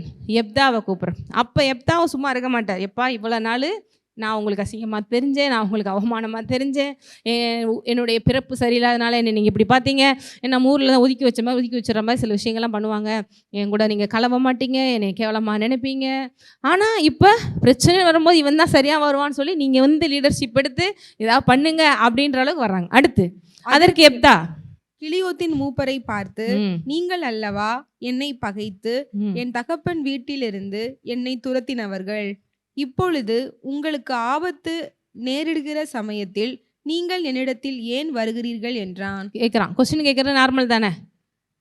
அடுத்து அதற்கு கிலியோத்தின் மூப்பர் எப்தாவை நோக்கி, நீ எங்களுடனே கூட வந்து அம்மோன் புத்திரரோடு யுத்தம் பண்ணி கீலியோத்தின் குடிகளாகிய எங்கள் அனைவர் மேலும் தலைவனாய் இருக்க வேண்டும், இதற்காக இப்பொழுது உன்னிடத்தில் வந்தோம். மறுபடியும் அதான் சொல்றாங்க, அம்மா அவங்க நடந்துருச்சு, ஆனா கொஞ்சம் வாங்க, இப்ப அம்மோன் புத்திரர் வர்றாங்க, நீங்க கொஞ்சம் லீடரா இருந்து கொஞ்சம் கைட் பண்ணிட்டு போங்க. அதற்கு எப்தா அம்மோன் புத்திரரோடு யுத்தம் பண்ண நீங்கள் என்னை திரும்ப அழைத்து போன பின்பு கர்த்தர் அவர்களை என் முன்னிலையாய் ஒப்பு கொடுத்தால் என்னை உங்களுக்கு தலைவனாய் வைப்பீர்களா என்று கிலியோத்தின் மூப்பரை கேட்டான். சொல்றான், சரி நான் வரேன், இப்ப கர்த்தர் ஒன்று ஒப்பு கொடுக்க அவரும் ரெடியாக தான் இருப்பார், நான் விசுவாசிக்கிறேன், நான் போனால் கண்டிப்பாக அந்த இடத்துல வெற்றி வரும். ஆனால் ஜஸ்ட்டு ஜெயிச்சு முடிச்சு எதிரி துரத்தின பிறகு மறுபடியும் என்னை கொண்டு போய் வெளியில் வச்சுருவீங்க, அப்புறம் நீங்கள் ஜாலியாக இருப்பீங்க. அப்படி இல்லாமல் என்னை பெர்மனெண்ட்டாக என்னை உங்களை ஒரு ஆளை சேர்த்துக்குப்பீங்களா? உங்களை நான் ஒரு ஆளாக மறுபடியும் பழைய மாதிரி இருக்கலாமா? எனக்கு அதே மாதிரி அத்தாரிட்டிஸ் கொடுப்பீங்களா? அதே உரிமையை கொடுப்பீங்களா? நான் உங்களோட ஒன்றா ஒரு ஆளாக இருக்கலாமா? கேட்குற சரிதானே அப்படின்னு கேட்குறார். கிளையாத்தின் மூப்பர் எப்தாவை பார்த்து, நாங்கள் உன் வார்த்தையின்படியே செய்யாவிட்டால் கர்த்தர் நமக்கு நடுநின்று கேட்பாராக. ஆமாம், கண்டிப்பாக நாங்கள் செஞ்சிடறோம், ஒருவேளை நாங்கள் செய்யலைன்னா கர்த்தரே நடுவில் நியாயம் தீர்க்கட்டும் அப்படி சொல்லி முடிச்சிடுறான். அப்பொழுது எப்தா கிளையாத்தின் மூப்பரோட கூட போனான். ஜனங்கள் அவனை தங்கள் மேல் தலைவனும் சேனாதிபதியுமாய், பாருங்க, புறக்கணிக்கப்பட்டவனை, ஒதுக்கப்பட்டவனை, ஆகாதென்று தள்ளப்பட்ட கல்லை எப்படி தேவன் கட்டடத்திற்கு தலைக்கல்ல வைக்கிறாரோ, இந்த உலகம் ஒருவேளை உங்களை இந்த ஜாதின்னு சொல்லி புறக்கணிக்குதா, இல்லை உலகம் உங்களை சில நேரங்களில் இந்த கம்யூனிட்டின்னு புறக்கணிக்குதா, இல்லை இந்த வேலை செய்கிறவங்க நம்மளை புறக்கணிக்குதா, இல்லை பணம் இல்லைன்னு புறக்கணிக்குதா, இல்லை பேர் இல்லைன்னு புறக்கணிக்குதா, இல்லை அழகு இல்லைன்னு புறக்கணிக்குதா, எந்த விதத்தில் எந்த புறப்பணிகள் இருந்தாலும் கர்த்தர் உங்களை அவங்களுக்கு தலையாக வைக்க வல்லவராயிருக்கிறார். புறக்கணிப்புங்கிறது நமக்கெல்லாம் எவ்வளோ, ஒரு கிளாஸ்லேயே பார்த்தீங்கன்னா நம்மளை வந்து வித்தியாசமாக ஒருத்தவங்க ட்ரீட் பண்ணாலே நமக்கு கஷ்டமாக இருக்குது. ஈவன் இந்த ஸ்கூல் டேஸ்லேருந்து ஆரம்பிக்குது அது. அதே மாதிரி எவ்வளோ விஷயங்கள் சொல்லலாம். சொந்தக்காரங்களே நம்மளை மட்டும் ஒரு மாதிரி ட்ரீட் பண்ணுறாங்கன்னா நமக்கு கஷ்டமாக தான் இருக்கும். ஆஃபீஸில் வேலை பார்க்கும்போது நம்மளை மட்டும் ஒரு மாதிரி ட்ரீட் பண்ணாங்களாமா கஷ்டமாக தான் இருக்குது. அவங்களுக்கெல்லாம் ஒரு மாதிரி நமக்கு மட்டும் அப்படின்னு எங்கே நம்மளை ட்ரீட் பண்ணாலும் கஷ்டமாக தான் இருக்குது. சொசைட்டி சொல்லவே தேவையில்லை. எங்கே போனாலும் அவனுக்கு ஒரு மரியாதை, இவனுக்கு ஒரு மரியாதை, அவனை ஒரு பார்வை, இவனை ஒரு பார்வைன்னு பார்க்கத்தான் செய்யுது. ட்ரெஸ் பண்ணிட்டு வந்தால் அப்படி, படித்தவங்களா படிக்காதவங்களா அப்படி, காசு இருக்கா இல்லையான்னு அப்படி, இப்படி எத்தனையோ விஷயத்தில் ஃபிகர் பண்ணி பண்ணுது. ஆனால் தேவன் அப்படி புறக்கணிக்கப்பட்டு அவரே நம்பி இருக்கிறவனை அதே இடத்துல அவன் உயர்த்தி தலையாய் வைக்கிறவராக இருக்கிறார். அதுதான் எப்தாவினுடைய ஸ்பெஷல் பாருங்கள். அதுவும் இந்த மாதிரி ஒரு பேக்ரவுண்ட் பார்த்தீங்கன்னா கண்டிப்பாக யாருனாலும் புறக்கணிக்கிற ஒரு இதுதான், என்னதான் இருந்தாலும் அப்படின்னு. ஆனால் தேவன் எப்படி பார்க்குறாரு பாருங்கள், தன்னை விசுவாசிக்கிறவனை அவர் கனப்படுத்துகிறவர். தேவன் இருதயத்தை பார்க்குற, தன்னை நம்புறவனா கண்டிப்பாக அவங்கள பாருங்கள், ஒன்றுமே வேண்டான்னு சொல்லி ஒதுக்கி வச்சவன், ஆகாதுன்னு தள்ளினவனை எப்படி மாற்றிட்டாரு, தலைவனும் சேனாதிபதியுமாக வைத்தார்கள். ஹல்லேலூயா. நான் இன்றைக்கு உங்களுக்கு தீர்க்க தரிசனமாகவும் சொல்கிறேன், உங்களை புறக்கணிக்கப்பட்ட இடத்திலே, அதே இடத்திலே, அதே குரூப் ஆஃப் மக்கள்ஸ் மத்தியிலே உங்களை தலைவனாக, உங்களை உயர்த்தி, உங்களை வாளாக இல்லாமல் தலையா, கீழாக இல்லாமல் வைப்பார்கள். இன்றைக்கி நம்ம ஊழியத்தை கூட எத்தனை பேர் புறக்கணிக்கிறாங்க.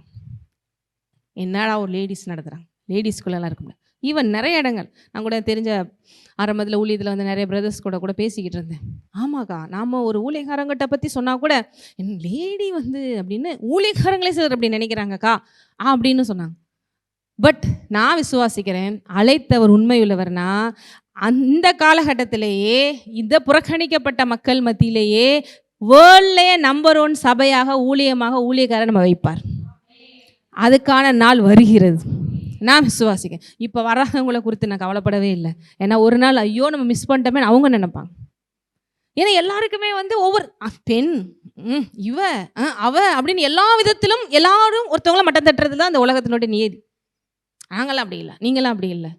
இவங்க இந்த கேஸ்ட் வேண்டாம் வேண்டாம், இவங்க அப்படி வேண்டாம், இது பார்க்குற குண்டு வேணாம், இது பார்க்க ஒல்லி, இப்படி எதையோ விஷயங்களும் நம்மளை என்ன பண்ணுறாங்க, எங்கேயாவது இடத்துல மட்டம் தட்ட தான் செய்கிறாங்க. ஆனால் அதே ஆள்கள் முன்னாடி, அதே மக்கள் முன்னாடி, அதே சொன்ன வாய்கள் பார்க்க அவங்களே இன்னும் சொல்ல போனால் அவங்கள அழைத்து நீங்கள் வந்து இருங்களேன்னு சொல்ல வைக்கக்கூடியவர். ஆகவே நீங்கள் மறந்துடாதீங்க, எப்தாவின் தேவன் நம் தேவனாக இருக்கிறார். எப்தாவின் தேவன் பக்கத்துலப்பா சொல்லுங்க, எப்தாவின் தேவன் தான் உங்கள் தேவன். புறக்கணிக்கப்பட்ட மக்கள் மத்தியிலே புறக்கணித்தவர்கள் வாய் உங்களையே அழைத்து தலைவனாக தலைவியாக உயர்த்தி வைக்கும் இடத்திலே வைக்கும் வரை நம் தேவன் ஓய்வதில்லை. அது நடந்தே தீரும். நீங்கள் எத்தனை பேர் விசுவாசிக்கிறீங்க? நம்ம உடனே அப்படியே இருந்து உடனே வேணாம் அந்த வேலை வேண்டாம், பேசாமல் நான் போயிடுறேன், வேண்டாம் அந்த இடம் வேண்டாம் நான் போயிடுறேன், பேசாமல் இப்படியே நம்ம விட்டு பிசா தான் பார்க்குறான், ஓடிடு எனக்கு பிடிச்ச ஆளுகளை வந்து வச்சுக்கிட்டேன் எல்லாத்தையும் கொலாப்ஸ் பண்ணிடுறேன், அழிச்சிடுறேன். உங்களை யார் இப்படி ஓட சொன்னால்? நம்ம யாருக்காக வந்திருக்கோம்? தேவனுக்காக வந்திருக்கோம். யாரை பார்த்து ஓடும்படி அழைக்கப்பட்டிருக்கிறோம்? தேவனை பார்த்து ஓடும்படி அழைக்கப்படுறோம். சாதாரண மனிதர்களை பார்த்து அழைக்கப்படவில்லை. அப்போ உங்கள் ஓட்டத்தை அப்படி நீங்கள் போனீங்கன்னா யாராலும் தடை செய்யவே முடியாது. எப்தா கரெக்டாக கேட்குறேன், சரி நான் ஜெயிச்சிருவேன், கண்டிப்பாக என் கூட கர்த்தர் இருக்கார். ஆனால் நீங்கள் உங்களில் ஒரு ஆளா என்னை நீங்கள் வாங்க தலைவனாகவே இருங்க, சேனாதிபதியாகவே இருங்க, கர்த்தரால் கூடாத காரியம் ஒன்றுமே இல்லை. அதுதான் இங்கே சொல்லப்படுகிற ஒன்று. நம்மளுக்கெல்லாம் ஒரு வாழ்வு வருமா அப்படின்னு நீங்கள் நினைக்கலாம், வரும், வந்தால் இந்த லெவலுக்கு வரும். ஹல்லேலூயா. அடுத்து பாருப்பா வாழ்வு அப்படின்னு சொல்கிற அளவுக்கு வரும். அப்பொழுது எப்தா கிளையாத்து மூப்பரோட கூட போனான். வைத்தாங்க இந்த மாதிரி தலைவரும் எப்தா தன் காரியங்கள் எல்லாம் மிஸ்பாவிலே கர்த்தருடைய சந்ததியிலே, இது அப்படின்னா என்ன, கர்த்தருடைய சந்ததியில் போய் கர்த்தர்கிட்ட எல்லாத்தையும் ஷேர் பண்ணுறான். அன்னைக்கே கர்த்தர்கிட்ட எல்லாத்தையும் ஷேர் பண்ணி ப்ரேயர் பண்ணுற ஒரு பெஸ்ட்டான ஆளாக எப்தா இருந்திருக்கார்.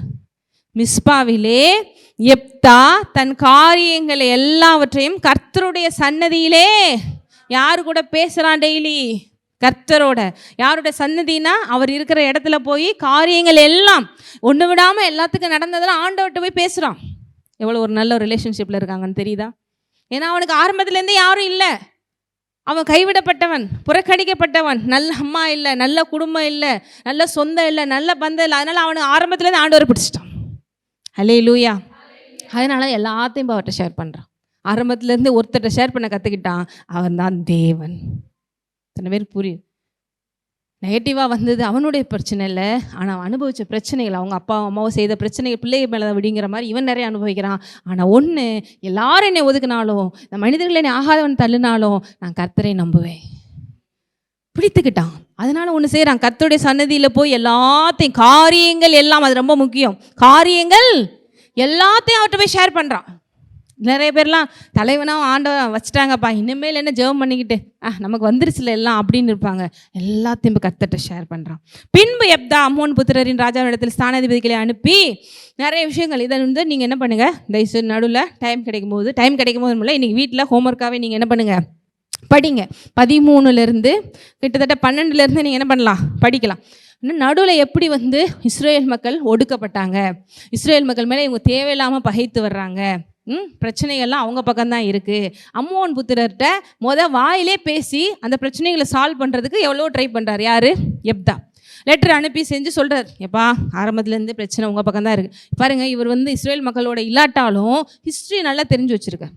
ஆரம்பத்துலேருந்தே நாங்கள் வந்து எகிப்துலேருந்து வந்தோமா, செங்கடல் வழியாக அப்படி ரிட்டர்ன் வந்தோமா, அப்படி வந்துட்டு இருக்கும் போது பார்த்தீங்கன்னா நீங்கள் வழி விட மாட்டேன்னு சொன்னீங்க, சரின்னு சொல்லி இப்படி வந்தோம், இப்படி சொல்லி 1008 விஷயங்கள் என்ன பண்ணுறாரு, எக்ஸ்பிளைன் பண்ணுறேன். அதெல்லாம் நடுவில் டைம் இருக்கும், படிச்சுப்பா. அப்படி இருந்தோம் இப்போ மறுபடியும் நீங்கள் பிரச்சனை பண்ணுறீங்களே, இது நியாயமா, செய்யாதீங்க, ஆண்டவர் கண்டிப்பாக இஸ்ரேல் மக்களுக்கு தான் வெற்றி கொடுப்பாரு, நீங்கள் போயிருங்க அப்படின்றான். அவங்க கேட்க மாட்டோன்ட்டாங்க. கிளியராக எது தப்பு, உங்கள் மேலே தான் தப்பு, நீங்கள் வராதிங்க, வந்தால் சரியாக வராது, நீங்கள் ஆரம்பத்துலேருந்து இப்படி தான் பண்ணிட்டுருக்கீங்கன்னு எல்லா இன்சிடெண்ட்டையும் வச்சு ஆரம்ப காலத்துலேருந்து என்னென்னலாம் நடந்துச்சுன்னு எக்ஸ்பிளைன் பண்ணிட்டு வர்றார். அப்போ பாருங்கள் 21, அப்பொழுது இஸ்ரவேலின் தேவனாகிய கர்த்தர் சீகோனையும் இஸ்ரவேல் ஜனங்களையும் இஸ்ரவேலின் கையில் ஒப்பு கொடுத்தார். அதாவது நடந்த எல்லா இன்சிடெண்ட்டையும் சொல்லி எப்படிலாம் கர்த்தர் அவங்களை காப்பாற்றினாருன்னு சொல்லிட்டு வர்றார். அடுத்து 23, இப்படி இஸ்ரவேலின் தேவனாகிய கர்த்தர் எமோரியரை தம்முடைய ஜனமாகிய இஸ்ரவேலுக்கு முன்பாக துரத்தி இருக்க, நீர் அந்த தேசத்தை கட்டி கொள்ள உம்முடைய தேவனாகிய காமோஸ், அம்மோனியர்களுடைய தேவன் பேர் என்ன, காமோஸ். காமோஸ்லாம் யார் என்னன்னு கூகுளில் போய் சர்ச் பண்ண பாருங்க, அது சிலைகள்லாம் வரும். உமக்கு முன்பாக துரத்துகிறவர்களின் தேசத்தை நீர் கட்டி கொள்ள மாட்டீரோ, அப்படி எங்கள் தேவனாகிய கர்த்தர் எங்களுக்கு முன்பாக துரத்துகளின் தேசத்தை எல்லாம் நாங்கள் கட்டி கொள்கிறோம். மேலும் சிப்போரின் குமாராகிய பாலாக் என்னமோ அப்படின்னு ராஜாவை பார்க்கல உமக்கு அதிக நியாயம், அவர் இஸ்ரவேலோடு எப்போதாகிலும் வழக்காடினானோ, எப்போதாகிலும் அவருக்கு விரோதமாக யுத்தம் பண்ணினானா, இஸ்ரவேல் எஸ்போனிலும் அதன் கிராமங்களிலும் ஆரோவிலும் கிராமங்களிலும். அதாவது சிம்பிளாக நான் சொல்ல வரேன், அந்த ராஜா கூட எங்களோட மோத வரல, பேசாமல் போகிறான், நீ தேவையெல்லாம் வந்து மோதாது. தெய்வம் உனக்கு முன்னாடி எதிரிகளை துரத்தி அடிச்சிச்சுன்னா நீ போய் அவங்கள கேப்சர் பண்ணிக்கிறவா. அதே போல் நீங்கள்லாம் எங்களுக்கு முன்னாடி துரத்தி அடிக்கப்பட்ட ஜாதிகள், எமோரியர்கள், அம்மோனியர்கள் எல்லாருமே. ஆகவே நாங்கள் உங்களுக்கு ஒரு நாள் அடி பண்ணிய மாட்டோம், தயவுசெய்து எங்களோட வராதன்னு சொல்லி பார்க்குறான். 27, நான் உமக்கு விரோதமாய் குற்றம் செய்யவில்லை, நீர் எனக்கு விரோதமாய் யுத்தம் பண்ணுகிறதுனாலே நீர்தான் எனக்கு அநியாயம் செய்கிறீர். நியாயாதிபதியாக கர்த்தர் இன்று இஸ்ரவேல் புத்திரருக்கும் அம்மோன் புத்திரருக்கும் நடுவே நின்று நியாயம் தீர்க்க கடவர் என்று சொல்லி அனுப்பின. ஆனாலும் 28 படிங்க.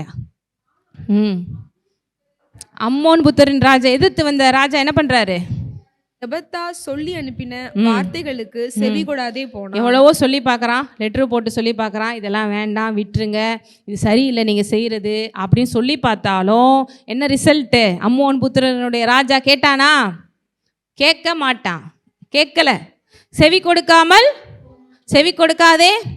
29, அப்பொழுது கர்த்தருடைய ஆவி எப்தாவின் மேல், அல்லேலூயா. இப்போ யுத்தம் வந்துச்சுன்னா, ஏன்னா பழைய ஏற்பாட்டில் நம்மள மூலம் இப்போ வந்து பெர்மனெண்ட்டாக ஹோலி ஸ்பிரிட் கிடையாது, அப்பப்போ இம்பார்ட்டன்ட் சுச்சுவேஷனில் ஹோலி ஸ்பிரிட் வருவார். ராஜாக்கள் மேலே வருவார், இந்த மாதிரி முக்கியமான சுச்சுவேஷன் மேலே அவங்க மேலே வருவார். சிம்சன் மேலே அப்பப்போ வந்துட்டு போனான்னு பார்த்துருப்போம், தீர்க்கதரிசிகள்கிட்ட இருப்பார். இப்படி எப்தாவின் மேலே கர்த்தருடைய ஆவி, பாருங்கள், கர்த்தருடைய ஆவி வந்தால் அங்கே விடுதலை, கர்த்தருடைய ஆவி வந்தால் அங்கே வெற்றி. இன்றைக்கு ஆவியாண்டு உங்கள் கூட இருக்கிறாருன்னா அப்போ நீங்களே யார், 24/7 வெற்றி பெற படைக்கப்பட்டவர்கள், அழைக்கப்பட்டவர்கள். இங்கே போட்டிருக்கு, கர்த்தருடைய ஆவி எப்தாவின் மேல், அவன் கிளையாத்தையும் மனாசே நாட்டையும் கடந்து போய் கிளையாத்தில் இருக்கிற மிஸ்பாவுக்கு வந்து அங்கிருந்து அம்மோன் புத்திரருக்கு விரோதமாக போனான். அப்பொழுது எப்தா கர்த்தருக்கு ஒரு பொருத்தனையை பண்ணான். இந்த இடத்துல ஒரு அழகான ஒரு விஷயம் இருக்குது. இந்த இடத்துல யார் பொருத்தனை பண்ணுறா, இந்த பொருத்தனையை வந்து கர்த்தர் பண்ண சொல்லலை. எப்பயுமே பைபிளில் அதனால தான் போட்டிருக்கு, கர்த்தருடைய நாமத்தில் நீ ப்ராமிஸ் பண்ணாத, சத்தியம் பண்ணாத, வானம் அவருடைய சிங்காசனம், பூமி அவருடைய பாதப்படி.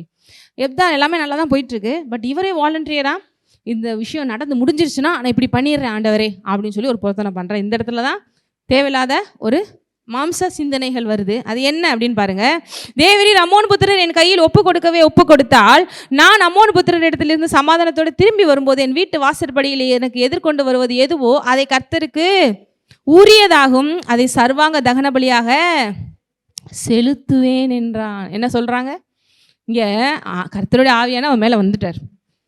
கர்த்தருடைய ஆவியான வந்துட்டாலே என்ன ரிசல்ட்டு, ஆனால் இவனுக்கு இன்னொரு டவுட்டு. என்ன டவுட்டு அப்படிங்கிறத விட இன்னும் சில விஷயங்கள் அவனே கமிட் பண்ணிக்கிறான். என்ன கமிட் பண்ணிக்கிறான் அப்படின்னா, இதில் மட்டும் வெற்றி கிடச்சிச்சுன்னா நான் வீட்டுக்கு போவேன், போகும்போது என் கண்ணில் எது அகப்படுதோ அது உங்களுக்கு நான் தகன பலியாக கொடுத்துருவேன். சர்வாங்க கொடுத்துரு. எல்லாரும் நீங்கள் என்ன நினைக்கிறீங்க இந்த பொருத்தனையை பற்றி அப்படின்னு? இதனால தான் நம்ம தேவன் செய்ய சொல்லாததை, பைபிளில் இல்லாததை நம்ம என்ன பண்ண வேண்டாம், தேவையெல்லாம் செய்ய வேண்டாம். ஸோ இப்படி பண்ணிடுறான். அதே போல் அந்த போரில் என்ன நடந்துருது? யாருக்கு வெற்றி? யாருக்கு வெற்றி? எப்தாவுக்கு வெற்றி. அம்மோன்கள் தோற்கப்படுறாங்க. எப்தா அம்மோன் புத்திரரின் மேல் யுத்தம் பண்ண அவர்களுக்கு விரோதமாய் புறப்பட்டு போனான். கர்த்தர் அவர்களை அவன் கையில் அவர்களை ஆரோவேர் துவக்கி மின்னித்திற்கு போக மட்டும் திராட்சை தோட்டத்து நிலங்கள் வழியா எல்லாத்தையும் சங்கரிச்சுட்டு வந்து எல்லாத்தையும் முடிக்கிற 34 பாருங்க. எப்தா மிஸ்பாவில் இருந்து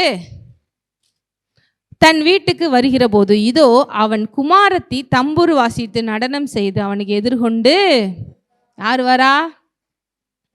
அதில் பைபிளில் போட்டிருக்கு, அவனுக்கு வேறு பிள்ளைகள்லாம் கிடையாது, ஒரே ஒரு பொண்ணு தான். இந்த காலத்தில் நிறைய பெற்றுக்குருவாங்க. இவனுக்கு யார்? ஒரே ஒரு பெண். இவன் என்னத்தை ஏற்கனவே பொருத்தனை பண்ணி வச்சுருந்தான்? வீட்டுக்கு போகும்போது என் கண்ணில் ஆப்போசிட்டில் என்ன வருதோ அதை எது ஃபஸ்ட்டு பார்க்குறனோ அதை உங்களுக்கு நான் என்ன பண்ணிடுவேன், சர்வாங்க. யார் வரா? அவனுடைய செல்ல மகள் தம்புரு வாசித்து கொண்டு ஓடி வரான். சுச்சுவேஷன் எப்படி இருக்கும்னு நினைக்கிறீங்க? இப்போ தான் சினிமாவில் கிளைமேக்ஸ் அப்படின்னு போடுற மாதிரி கிளைமேக்ஸ் போகிற சுச்சுவேஷன் இருக்கும். அப்போ என்ன நடக்குது பாருங்கள். அவனுக்கு ஒரே பிள்ளையானவள், அவளை இல்லாமல் அவனுக்கு குமாரனும் இல்லை குமாரத்தியும் இல்லை. அவனை கண்டவுடனே தன் வஸ்திரங்களை கிழித்து கொண்டு, ஐயோ என் மகளே, என்னை மிகவும் மனமடியவும் கலங்கவும் பண்ணுகிறாய். நான் கர்த்தரை நோக்கி என் வாயை திறந்து சொல்லிவிட்டேன், அதை நான் மாற்றக்கூடாது என்ன சொல்கிறான். ஆனால் இங்கே நல்ல ஒரு விஷயம் என்னென்னா, அவன் மகளும் என்ன சொல்கிறா, எப்தாட்ட இருந்த அதே ஒரு ஃபெய்த் இவளுக்கு இருந்து, அப்பா ஒன்றும் பிரச்சனை இல்லை, நீங்கள் என்ன வேண்டி கொண்டீங்களோ அதை செய்யுங்க, நீங்கள் இப்படி பார்த்துட்டே வாங்க, என்ன நடக்க போகுதுன்னு உங்களுக்கு நான் சொல்கிறேன். அப்போ பாருங்க, அவள் என் தகப்பனாயே, நீர் கர்த்தரை நோக்கி உம்முடைய வாயை திறந்து பேசினீர் அல்லவோ, அம்மோன் புத்திரராகி உம்முடைய சத்துருக்களுக்கு நீதியை சரிக்கட்டும் ஜெயத்தை கர்த்தர் உம் கட்டளையிட்டபடினால் உம்முடைய வாயிலிருந்து புறப்பட்டபடியே எனக்கு செய்யும் சர்வாங்க தகனபல். சில இடங்களில் பார்த்தீங்கன்னா அந்த சர்வாங்க தகனபடினா பலி கொடுக்கறது அப்படின்னு சொல்லுவோம்.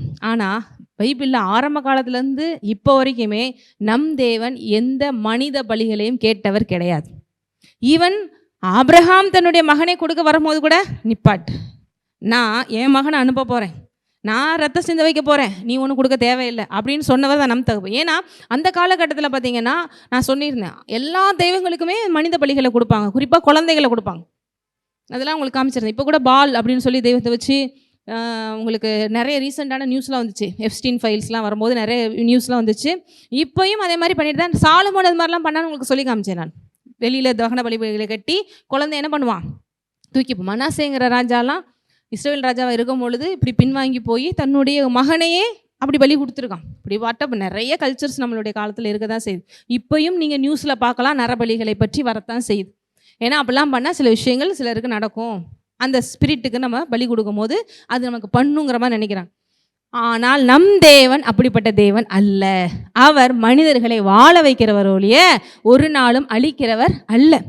ஆனால் இவன் இப்படி ஒரு பொருத்தனை. இதனால தான் பார்த்தீங்கன்னா தேவன் சொல்லாத விஷயத்தை நம்ம என்ன பண்ணக்கூடாது, கேட்கவும் கூடாது, ப்ரேயரில் பொருத்தனை பண்ணவும் கூடாது. ஏன்னா இவங்களுடைய மனசாட்சியில் அது தேவையில்லாத ஒரு கலங்கத்தை ஏற்படுத்திடுது. ஐயோன்னு அப்படி சொல்லிட்டேனே ஆண்டவருக்கு, ஐயோன்னு என்ன பண்ணுறோம், அவங்க மகளும் சரி நீங்கள் சொல்லிட்டீங்கல்ல அப்படியே செய்யுங்க அப்படின்னு சொல்கிறான். ஆனால் இங்கே தொடர்ந்து நான் வாசிக்கும் போது உங்களுக்கு தெரியும். அப்போ 37, பின்னும் அவள் தன் தகப்பனை நோக்கி, நீர் எனக்கு ஒரு காரியம் செய்ய வேண்டும், நான் மலைகளின் மேல் போய் திரிந்து நானும் என் தோழிமார்களும் என் கண்ணியின் நிமித்தம் துக்கம் கொண்டாட எனக்கு 2 மாதம் தவணை. அவள் ஒரு வகையில் என்ன தான் நினைக்கிறான்னா, மொத்தமாகவே நம்மளை அர்ப்பணிக்க போகிறாங்க, என்னுடைய டீனேஜ் எதுவுமே நான் என்ஜாய் பண்ணல, போய் என்னை தனியாக ஒரு 2 மாதம் விட்டுருங்க, மலை காடெல்லாம் ஏறி என்னுடைய ஃப்ரெண்ட்ஸோடு போய் என்னக்கேன்னா இந்த உலகத்தில் நான் என்ஜாய் பண்ணணுமோ நான் பண்ணிட்டு வரேன், ஏன்னா முடிய போகுது லைஃப் அப்படிங்கிற மாதிரி தூக்கு தண்டனை கைதி மாதிரி ஆகிப்போச்சு அவர் நிலைமை நினைக்கிறேன் அப்படி சொல்கிறான். அதற்கு அவன் போய் வா என்று 2 மாதத்துக்கு அனுப்பி வைத்தான். அவள் தன் தோழிமார்களோடே கூட போய் தன் கண்ணையும் நினைத்த மலைகளின் மேல் துக்கம் கொண்டாடி 2 மாதம் முடிந்த பின்பு தகப்பன் இடத்துல திரும்பி, இவ எதுக்கு வருவா, நம்மளை பலி கொடுக்க போகிறாங்கன்னு வருவா. நீங்களும் அப்படி தான் நினச்சிட்டு இருப்பீங்க, நிறைய பேர் அப்படி தான் நினச்சிட்டு இருக்காங்க. இங்கே பாருங்கள், அப்பொழுது அவன் பண்ணி இருந்த தன் பொருத்தனையின்படி அவளுக்கு அவள் புருஷனை இப்போ பொருத்தனையின்படி செய்தான், அவள் மரித்து போனால் போட்டிருக்கணும். உண்மையிலேயே தகன பலி கொடுத்து, சர்வாங்க தகன பலி கொடுத்து பலி கொடுக்குறதுன்னு அதானே. நிறைய பேர் இன்னமும் அப்படி தான் நினச்சிட்டு இருக்காங்க, அவன் செத்து போயிட்டா உண்மையிலே பலி கொடுத்துட்டான் அப்படின்னு. பைபிளில் கிளியராகவே நமக்கு போட்டிருக்கு. என்ன போட்டிருக்கு? தன் பொருத்தனையின்படி அவளுக்கு செய்தான் போட்டிருக்கா. செய்தான்னு அடுத்து என்ன வரணும்? ஆக்சுவலாக நார்மலாகவே அவளும் மரித்து போனாள். தன் துக்கம் கொண்டாடி ரொம்ப முடிஞ்சு போச்சு, இப்படியே போச்சு அப்படின்னு போயிருக்கணும். ஆனால் அங்கே என்ன எதுக்கு தேவையில்லாம் இன்னொரு வேர்டு வருது? அவள் புருஷனை, அதாவது நடந்து முடிஞ்சிருச்சு பலி கொடுக்கறது, அதுக்கடுத்து இந்த வேர்டை ஏன் சேர்க்கணும்? அவள் புருஷனை அறியா இருந்தாலும். இங்கே அவங்க கொடுக்கப்பட்ட விஷயம் இஸ்ரேல் மக்கள் இன்றைக்கும் எப்படி இந்த கேத்தலிக் இதிலலாம் போய் பெண்களை போய் என்ன பண்ணுறாங்க, கன்னியாஸ்திரிகளாக விட்டுறாங்க பார்த்தீங்களா? மேரேஜே பண்ணாமல் கடவுளுக்குன்னு விட்டுறது. அந்த போல் கடவுள் உன் பிள்ளையோட ரத்தம் இதெல்லாம் எனக்கு வேண்டாம், ஆனாலும் இவன் இப்படி தான் கொடுக்கணும்னு பொருத்தனை பண்ணதுனால சரி எனக்குன்னு எப்படி சாமுவேலை விட்டுட்டு போனாங்களோ அதே மாதிரி உன் மகளை விடு அப்படின்னு சொல்லி அவன் நார்மலாக எந்த லேடிஸ் மாதிரி கல்யாணம் பண்ணாமல் குடும்பத்தோடு இல்லாமல் பிள்ளை குட்டிகளை பெற்றுக்கொள்ளாமல் கர்த்தருக்குன்னு சொல்லி அர்ப்பணிக்கப்பட்ட ஒரு கன்னி ஆஸ்திரியும் சொல்கிறாங்களே கேத்தலிக்லலாம் எப்படி இருக்காங்க, அந்த மாதிரி ஒரு விஷயத்தை அன்றைக்கி அவளுக்கு நடந்தது. அதனால தான் போட்டிருக்கு அடுத்து அவன் புருஷனை அறியாமையே அப்படியே லைஃப் லாங்காக கடவுளுக்குன்னு கடைசி வரைக்கும் வாழ்ந்துட்டு போனான். அதுக்கு காரணம் இவங்க மன்னிப்பும் கேட்டு ஆண்டவரே இப்படி பண்ணிட்டேன்னு சொல்லியிருந்தா கூட ஆண்டவர் சரி போப்பான்னு சொல்லியிருப்பார். இவங்களுக்கு நான் பண்ணிட்டேனே பொறுத்தனை இதை செய்யலைன்னா அப்படின்னு மனுஷனுடைய மனசாட்சிக்கு அது இடம் கொடுக்க முடியல. ஆகவே இது என்ன பண்ணுறான்? இதில் என்னங்க ஃபெய்த்? ஒரு வகையில் ஃபெய்த் என்னன்னு பார்க்கலான்னா, அவன் ஆண்டவர் நாமத்தில் ஆண்டவர் பேரில் நம்பிக்கை வச்சு அந்த புறஜாதிகள் முன்பாக என்ன பண்ணுறான்? தேவனை வெற்றி பெற்று உயர்த்துறான். அடுத்து தன்னுடைய சொந்த பந்தங்களோடு சேர்த்து கொண்டது ஆண்டவர் மேலே வைக்கிற ஃபெய்த். இந்த இடத்துல தன்னுடைய ஒரே மகள் என்று கூட பாராமல் தேவனுக்கு கொடுக்க அவன் விசுவாசம் அவனை தூண்டியது. ஆனால் தேவன் கேட்கல. ஆபிரகாம் மாதிரி கொடுக்க வந்தால் கூட கேட்கல. சரி, ஆனால் அவளுடைய லைஃப் எப்படி இருந்துச்சு? இப்போ வரைக்கும் என்ன சொல்கிறாங்கன்னா, இவளுடைய இந்த மாதிரி ஒரு பொருத்தனையினால் அவனோட லைஃபு, அவன் மகளோட லைஃபு இப்படி கர்த்தருக்காக மாறிடுச்சு. கடைசி வரைக்கும் ஆண்டவருக்காகவே அவர் வாழ்ந்தா அப்படின்னு சொல்லி இங்கே என்ன போட்டிருக்கு? இது நிமித்தம் இஸ்ரவேலின் குமார்த்திகள் வருஷந்தோறும் போய் 4 நாள் கிளையாத்தின் எப்தாவின் குமாரியை குறித்து புலம்புவது இஸ்ரவேலிலே வழக்கமாய். இது தேவையில்லாத காரியம். பைபிளில் இப்படி ஒரு இன்சிடென்ட் எங்கேயுமே நீங்கள் பார்க்கவே முடியாது. இந்த மாதிரி யாரும் பொருத்தனை பண்ணவும் ஆண்டவர் சொல்லலை, யாரும் பொருத்தனை பண்ணதும் இல்லை. ஆனால் அவங்களுடைய மாம்சத்தில் போய் அந்த பொருத்தனையினால் இப்படி அவளுக்கு ஒரு லைஃப் ஸ்டைல் அமைஞ்சிருச்சு. ஆனாலும் கர்த்தர் பார்த்துருப்பாரான்னு நல்லா தான் பார்த்துக்கிறவாரு, அது வேறு விஷயம். ஆனாலும் இது தேவையில்லாத ஒரு நெகட்டிவான விஷயமா போச்சுன்னு சொல்லி இவளை நினைத்து நினைத்து அவங்க என்ன பண்ணுவாங்களாம்? புலம்புவார்கள் என்று. அதாவது இப்படி ஒரு லைஃப் இவளுக்கு அமைஞ்சிருச்சு. ஆனால் எல்லாரையுமே ஆசீர்வதித்து பெருக பண்ணி உயர்த்தி எல்லாரையும் வாழ வைக்கிறதா தேவனுடைய சிஸ்டம். ஆனாலும் பவுல் சொல்கிறார், இப்போ நான் மேரேஜ் பண்ணுறது பண்ணாது என்னோடய இஷ்டம், என்னுடைய காலையில் நான் மேரேஜ் பண்ணாமல் இருக்கிறேன் அப்படின்னு சொல்கிறார். உங்களுக்கும் அப்படி இருக்கணும்னா இருங்க, இல்லை பண்ணணும்னா பண்ணுங்க. அதனால் மேரேஜ் பண்ணலைன்னா ஆசீர்வாதம் எல்லாம் போச்சு, உங்கள் லைஃப் ஒன்றுமெல்லாம் போச்சு அப்படின்னு பைபிள் படி எங்கேயுமே கிடையவே கிடையாது. நீ கர்த்தருக்குள்ளே சந்தோஷமாக இருக்கிறியா, அதுதான் மேட்ரு. மேரேஜ் பண்ணால் தான் ஆசீர்வாதம், பண்ணலைன்னா ஆசீர்வாதம் போடலை, குடும்பமாக இருந்தால் தான் ஆசீர்வாதம், எடுக்கலைன்னா போடல, பிள்ளை குட்டிக்கு இது எல்லாமே உன்னுடைய காலிங் ஏற்றபடி நீ ஃபிக்ஸ் பண்ணிக்கோ. இன்னும் சொல்லப்போனால் பண்ணாமல் இருந்தால் ரொம்ப சந்தோஷம், ஆண்டவருக்காக 100% நீ ஓடலானே பவுல் சொல்கிறேன். ஆகவே இவளுக்கு ஒன்று இந்த மாதிரி நெகட்டிவாக நீங்கள் ஃபீல் பண்ண வேண்டிய அவசியம் இல்லை. ஆனால் இப்படி மாம்சத்தில் உட்காந்து பொருத்தனை பண்ணி தேவையில்லாத பிரச்சனைகளும் நமக்கு தேவையில்லைங்கிறதுனால தான் இது பைபிள் ஆவியானவர் மூலம் நமக்கு போடப்பட்டிருக்கிறது. நான் என்ன நினைக்கிறேன்னா, இதுக்கு அடுத்து கூட அந்த எப்தா ஆண்டவர்கிட்ட ஆண்டவரே அப்படின்னு சொல்லியிருந்தா கூட அவர் வேறு லைஃப் சூப்பராக காமிச்சிருப்பார். சிலர் ஆனால் என்ன பண்ணுறாங்க, அவங்களுடைய வைராக்கியத்திலே அப்படியே நின்றாங்க, என்னதான் இருந்தாலும் பொருத்தனை பண்ணிட்டே செஞ்சுருவோம் அப்படின்னு சொல்லிட்டு. பட் அதையும் கூட ஆண்டவர் சொல்கிறேன், எப்தா தன் அந்த தகப்பனை விட இந்த தகப்பனை அவளை சூப்பராக பார்த்துருப்பார் லைஃப் லாங்காக, நான் விசுவாசிக்கிறேன். ஆனால் இந்த இடத்துல எப்தாவின் விசுவாசத்தை பார்க்க முடியும். என்னன்னாலும் சரி நான் கர்த்தருக்கு நான் சொன்னது சொல்லிடுவேன்னு. இன்னொன்று, புறக்கணிக்கப்பட்டு ஒரு மோசமான சமுதாயத்திலே தள்ளப்பட்ட ஒரு பேக்ரவுண்டில் இருந்தவன் எப்படி விசுவாசத்தில் தலைவனானான், பெரியவளானானான். அந்த இடத்துல அவன் நிமித்தம் கர்த்தர் அந்த தேசத்துக்கே கடைசியில் வெற்றி இவன் கையால் கொடுத்தாரு. இதெல்லாம் அவன் மேல் கர்த்தர் மேல் வைத்த விசுவாசங்கிறதையும் இங்கே பார்க்க முடியும். ஸோ இதனால தான் எப்தாவினோட பேர் எங்கே வந்திருக்கு? எபிரேயர் 11 வந்துருக்கு. சிலர் லைஃப்பில் நமக்கு இப்படிலாம் இருந்தால் நல்லா இருக்கும் அப்படின்னு நம்ம நார்மலாக உலக பிரகாரமாக சில விஷயங்களை ஃபிக்ஸ் பண்ணி பார்ப்போம். ஆனால் இப்படியும் இருப்பார்கள், இதையும் தேவன் விசுவாசமாக தான் பார்க்குறாரு. பரவாயில்லப்பா, ஆண்டவருக்காக நீ செய்யணும்னு நினைக்கிற அப்படிங்கிறத பார்க்குறாரு. ஆனால் இது எல்லாத்துக்கும் சேர்த்து தன்னுடைய ஒரே பேரன குமாரனை நமக்காக தந்தருளி அவரை அடித்து அவரை நொறுக்கி அவர் ரத்தத்தை சிந்த வைத்து இனிமேல் இந்த மாதிரி அந்த மாதிரிலாம் வேணாம், இவரைப்பார் உனக்கு வெற்றி வரும்னு சொல்லி முடிச்சு வச்சுட்டு போயிட்டார். இனிமேல் நீ இதை காமிச்சு அதை காமிச்சுலாம் பொருத்தனை பண்ண அவசியம் இல்லை, அவரை பார்த்து அவர் நாமத்தில் கேளு, உனக்கு எப்பவும் சக்ஸஸ் தான் முடிச்சுட்டு போயிட்டார். இன்றைக்கு நம்ம புதிய ஏற்பாட்டு விசுவாசிகளாக இருக்கிறோம். ஆகவே அவரை பார்த்து விசுவாசத்திலே பொறுமையோடு ஓடுங்கள். வெற்றி யாருக்கு? யாருக்கு? யாரை மாத்திரம் பார்க்கணும்? இன்னைக்கு நீங்கள் எந்த பொருத்தனை பண்ணால் அந்த பொருத்தனை பண்ணால் அது நடந்துரும்லாம் கேட்கல. அவர் செஞ்சு முடிச்சதை வாயை திறந்து கன்ஃபஸ் பண்ணுங்க, எல்லாமே நடக்கும். அல்லேலூயா. நம்ம எல்லோரும் எழுந்து நிற்போம்.